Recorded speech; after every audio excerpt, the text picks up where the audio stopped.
One পিসের worst ভিলেন্সদের মধ্যে একজন যে শুধু নিজের স্বার্থ বোঝে, সেই ওয়াপল কিভাবে টাইম স্কিপের পর একটা নিউ কিংডমের কিং আর পুরাই রিচ হয়ে গেল।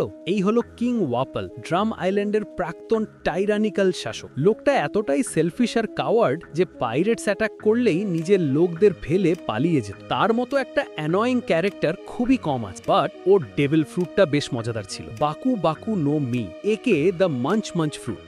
এই ফ্রুটের পাওয়ারে ওয়াপেল সবকিছু খেয়ে নিতে পারত। শুধু তাই নয়, ও যা খেত তার বৈশিষ্ট্যগুলো নিজের মধ্যে নিয়ে নতুন কিছু তৈরি করতে পারত।